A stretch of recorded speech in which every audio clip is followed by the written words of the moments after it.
The statistic is staggering and for millions of American families all too real, as the government spends an approximate $700 billion every year on the military and distant wars. Many continue to starve and struggle in the absence of safety net programs. The primary source of income in my neighborhood right now used to be welfare.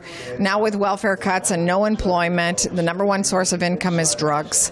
And so every day, our children are living in a war situation. On Capitol Hill, mothers like Cheri Honkala and activists gathered for a call to action to lawmakers to change U.S. spending policy focused on the military-industrial complex to an agenda that focuses more on the needs of citizens within the country. We have the power to change things. We don't have to have these runaway, malignant military expenditures forced down our throat. According to the US Census, more than 1 in 5 kids under the age of 18 are in poverty, and nearly 1 in 4 kids under the age of 6 find themselves impoverished as well.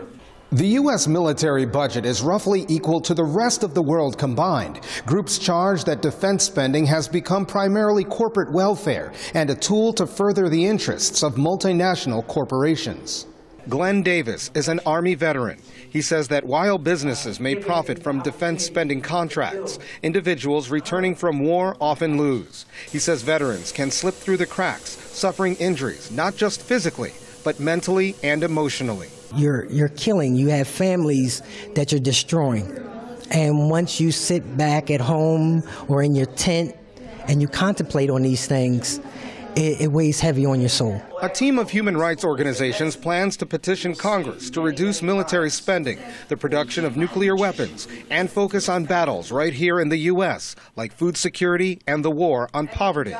Colin Campbell, Press TV, Washington. Was to raise and oversee a